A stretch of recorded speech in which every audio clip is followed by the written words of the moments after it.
Hello, you're welcome to the UD Factor, a program that understands that knowledge is power. And therefore, week after week, we discuss issues and empower you with information to enable you make informed choices, especially when you factor in something you heard on the UD Factor into your situation.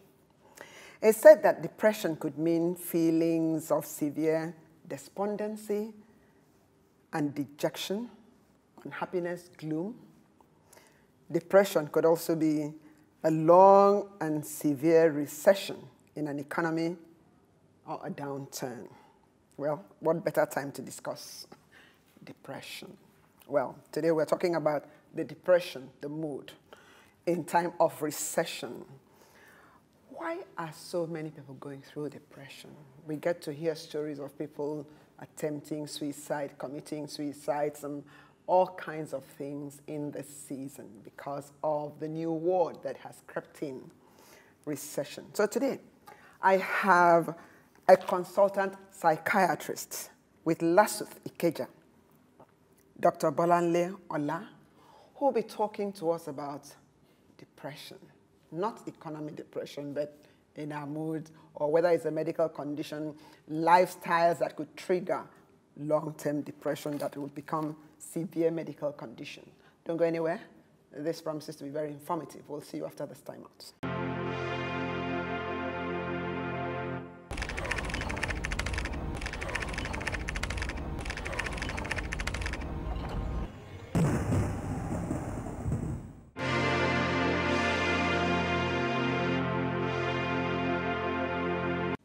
Doc, you're welcome.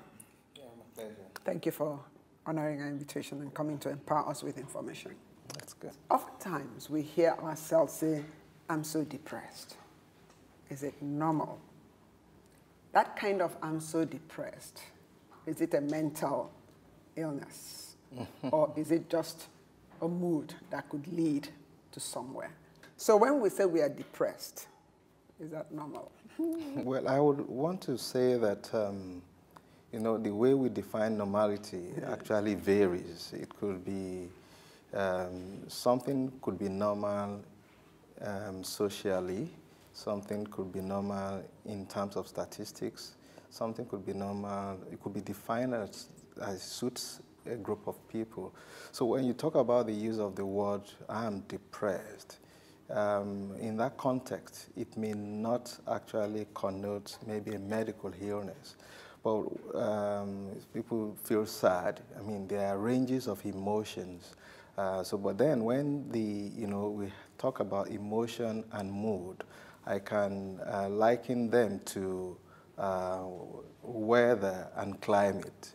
You know, so the emotion is the weather, while the mood state, it's the climate. So when you have feelings of depression, and there are also associated physical sensations with it that gets prolonged, becoming like a climate, that's the mood. So it becomes a mood state of depression with other associations that impacts on the functioning, the social and occupational functioning of the individual. And it is associated with distress in the person, others, or the combination of that.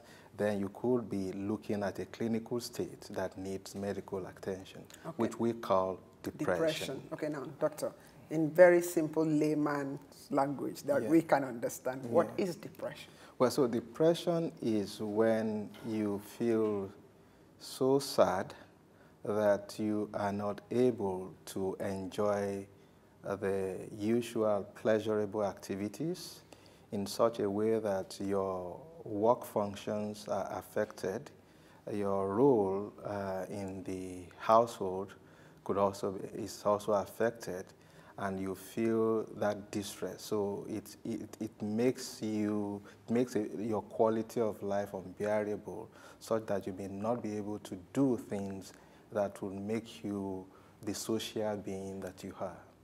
Okay, now, is depression a mental illness? Or just a situation we go through where something unpleasant happens to us? Is it a mental illness? In the medical world, depression is a mental illness. And I know we have to distinguish. That's why I talked about normality. That's why I talked about Weather and associated, yes, mood. So, but the major thing is that, you know, when your function as an individual is negatively affected and you are not able to socialize with others the way you should be, and you have that distress feeling inside you, then the person is likely to suffer from depression. Okay, if I have someone who is going through like this recession, Yeah. which has affected a lot of people, what are the symptoms that we can see without being medical doctors or a psychiatrist, and then we can just say this person is going through a depression? Life events generally could make one to be predisposed to mental health conditions. One of them is depression.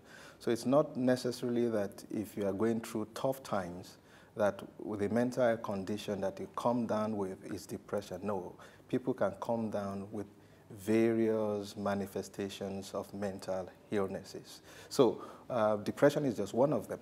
So life events, it could even be, even promotion at work could make someone to, could be a trigger factor to depression. Just like losing someone could also be a trigger factor, or unemployment.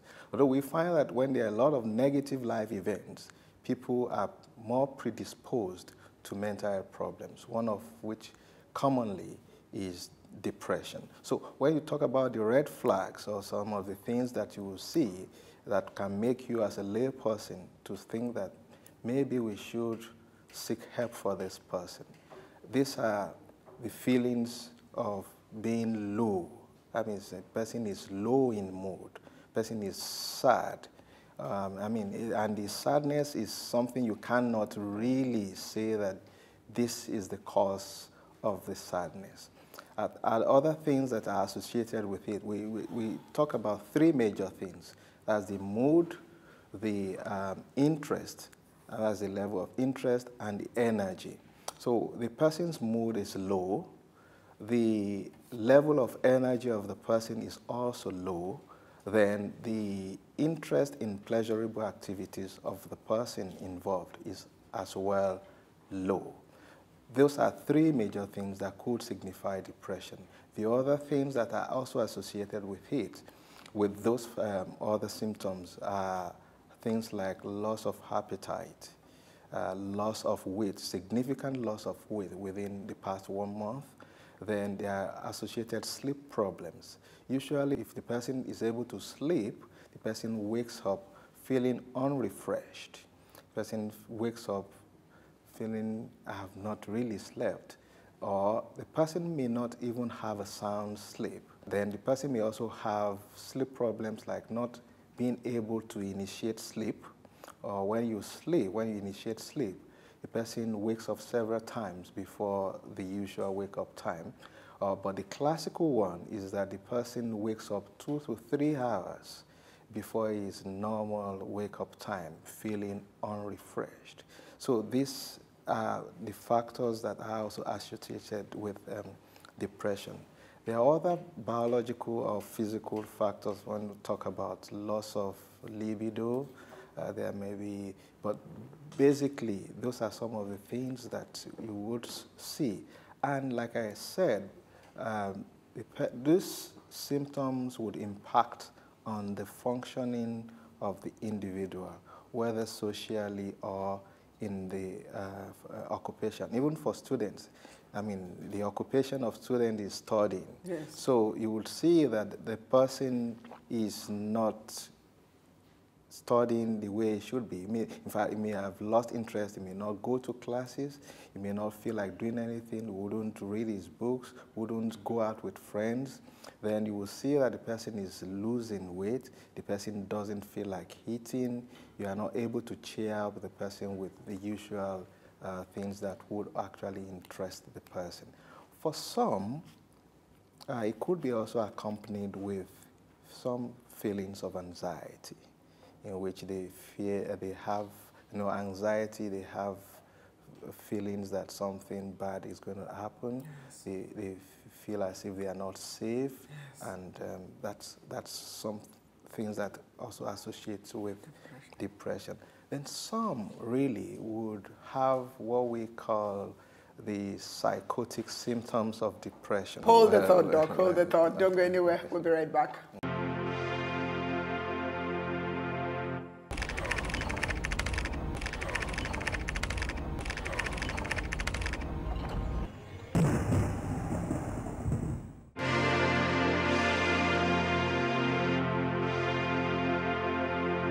You're welcome back. If you're just joining us, I have a consultant psychiatrist, Dr. Bolanle Ola Lasuth Ikeja, who's talking to us about depression. And he shared some symptoms of depression. Doc, I ask you, some persons, when they're going through menopause, one of the menopausal symptoms I know is sleep deprivation and going to bed and not waking up maybe 2-3 hours, like you mentioned before, your wake-up time, and then you don't feel rested.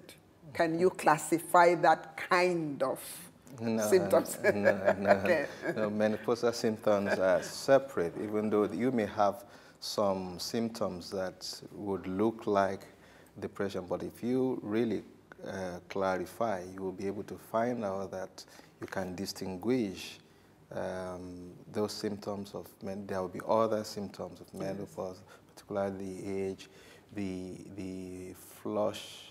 The hot flushes that come from mid-body up there, those will be classic. And when you carry out some hormonal tests, you're able to see that, oh, this is classically different from the depression. But that is not to say that depression couldn't co-occur with a person with menopause. What are the possible kind of lifestyle that could possibly trigger a depression? Well, there are quite a lot. If we talk about depression, depression is an outcome of maybe 2 or 3 things.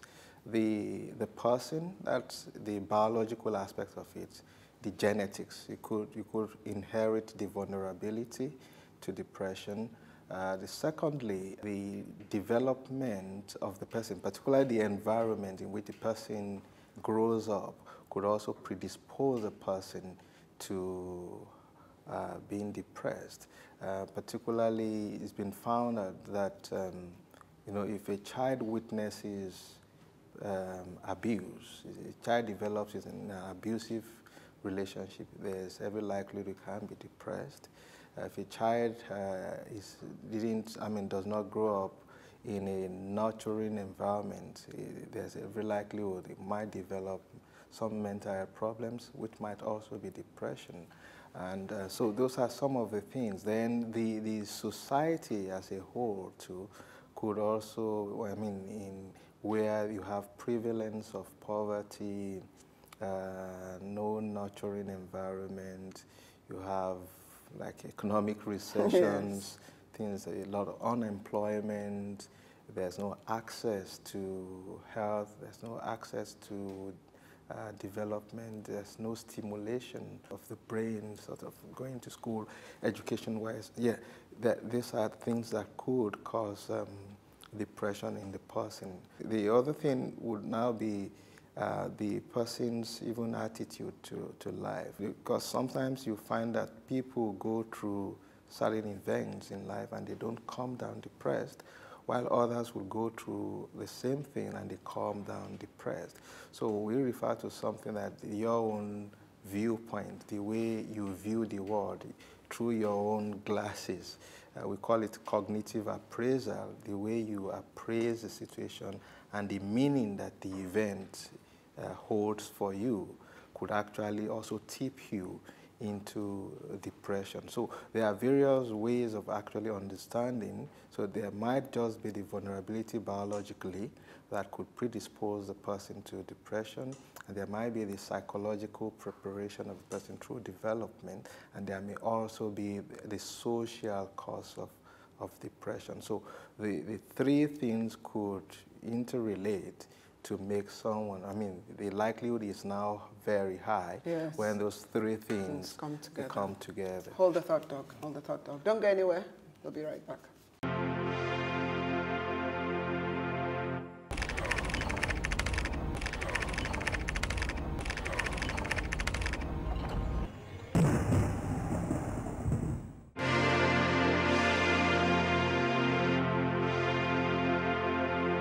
You're welcome back. If you're just joining us in these closing moments, I have Dr. Bolanle Ola, consultant psychiatrist with Luz, who's talking to us about depression. And he just finished sharing some of the symptoms of the lifestyles that could trigger depression. Are there types of depression? Are there types? Well, there are types of depression. We could classify them according to severity, really. So it could vary from mild depression to moderate and to severe depression. And, you know, when we talk about the severe depression, it could be associated with either what I call psychosis. Psychosis, it's like the person has lost contact with reality, either by hearing voices of others that you cannot see, or you then have a belief that is not really understood when one takes into consideration the person education, socioeconomic status, and religious background and cultural background. So that could be depression, that's severe depression with psychotic symptoms. There could also be severe depression without psychotic symptoms. And there's also an illness which is called bipolar affective disorder. It's like a swing from depression to mania. So for someone who has a bipolar affective disorder, which means at least in the life of the person has had at least an episode of mania, then with some episode of depression. So the person could have mania at one time and could also have depression at one time. So what would you say when the person is in the depression episode? We say the person has a bipolar affective disorder currently, whether it's mild depression, moderate depression, or severe depression with some of the things. Is it progressive? Well, you know, we said it's episodic, but then the thing is that once the episode is contained, that is, it's managed, then, I mean, the person, it ends, but then it could reoccur. So we find out that the first time of occurrence of depression, particularly people have the onset in the teenage years. Okay. So, and the thing is that if one has depressive episode during the teenage years, particularly 13, 14, and it has its second time, the likelihood of recurrence approaches about 70 to 80% in such a person. So that is not to say that even at some other points in life, people could be depressed. Even when people are bereaved, you know, bereavement, it's a feeling of loss associated with sadness. You don't feel like eating and things like that. But then it could also push someone into depression. So you may need to have an expert to see, is this person really depressed, or is this person actually going through the stage of mourning, which we call the process of managing yourself through bereavement. So that's another thing that one needs to watch out for. So we could classify them into, using severity. Okay. What are the lifestyles to stay off, not to get into a depression? Are there lifestyles? Well, there are lifestyles. Usually, I talked basically about cognitive appraisal, the way you see things, what things mean to you. So a lot of times we find out that people who are depressed, they have what we call cognitive distortion, to mean that some people could see life as black or white. Life is in shades. Yes. Yeah. And then some people could also give themselves a kind of labeling, they call it global labeling, because maybe they fail in one aspect, they may say, I'm totally a bad person. So such ruminations and brooding could predispose one to depression. Then other lifestyles, maybe some people who drink, people try to relax by drinking, but sometimes it could also lead to some health illnesses like that. And then you find out that, you talk about lifestyles, then a lot of people talk about loneliness. You know, loneliness, it's a subjective feeling of being cut out from social connection. And, you know, it's different from solitude. The approach that we usually use is that the way you think actually affects the way you feel. And the way you feel translates into the way you behave. So if you have negative thoughts, it affects your feelings, which becomes negative. Then it affects your behavior, which may be avoidance of things that should actually make you feel happy, or you withdraw from social situations, you lock yourself in, you feel lonely. Then sometimes you now start having feelings of suicidal ideations, suicidal attempts, and particularly, so for some people, they would completely suicide. How would you advise people to handle this recession so that they don't fall into a depression? Do you have any advice for me? In the area of health, yes, really, health, yes. We need to be able to manage our reactions to things. You know, like I talked about the black or white or yes, all or none. For those who suddenly get unemployed, that does not mean that that's the end of life. It may mean that you may need to re-strategize. You may need to try to see what are the strengths that I still have. How can I approach life in a different way? So it may be a way of looking at it that, well, my creativity is now being tasked. I need to become more creative. So, you know, some of them would just go into what we call maladaptive coping, going into drugs, going into isolation. Some go, and commit other crimes and things like that, which could also. So the way we deal with situations basically needs to change. Then we should also, sometimes humor is also good. You can look at yourself and crack jokes at yourself. But then a lot of people can also, they are too fixated to things. If I don't do this, they make demands on themselves. So we need to be a bit realistic about the goals that we set. Then I think social network is also good.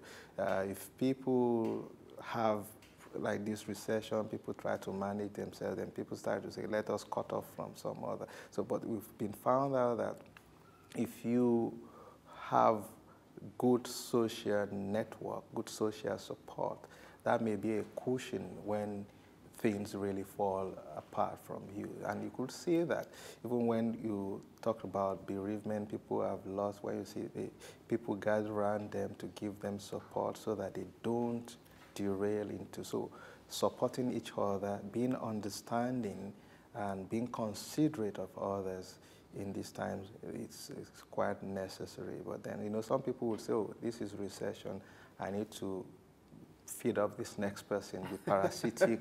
So it's like, so it's I mean, people, so I think if you do things in moderation, it will go a long way. Then we talk about sleep hygiene. People need to sleep at a particular time. People don't need to deprive themselves of sleep. Then one should do away with drugs, you understand? So these are some of the things that, and you should try and make yourself happy. What are the things? You don't need to have a lot of money to make yourself happy. Listening to good music, and also realizing the meaning of life and the purpose of life could actually also be some kind of suit of armor against depression. And if then there are feelings that are coming up, I think it might just be necessary to seek help, because looking for help would also be a kind of proactive steps to combat depression. Thank you very much, Doctor. Thank you, Dr. Bolanle Ola. Appreciate it. If there are any follow-ups from this, I'll invite you to come and talk to us some more. That would be my pleasure. Thank you very much, viewers, for your time. Well, I'll tell you a small story in conclusion. Many years ago in 1999, I had a fashion house, a big one. I woke up one morning and fire gutted the place, and I lost everything. Everything. And then I think I granted an interview in the process, and somebody asked me, and I said, I think it's time to move on. Fast forward to 2006, I walked into an office, and somebody walked up to me and said to me, you've been a great inspiration to me. When you granted that interview that it's time to move on, many years down the line, he had a problem, and then he remembered my interview and said, it's time to move on. Well, how do you view things when things happen to you? How are you looking at this recession? What exactly are you doing? Well, depression. If you have to start seeing a doctor, well, then you'll still have to look for money to buy medication. Why don't you just think that it's time to move on and stop worrying and let God take care of things? He always does. That's my belief. Until I come your way another time, this is My Factor. Goodbye and God bless.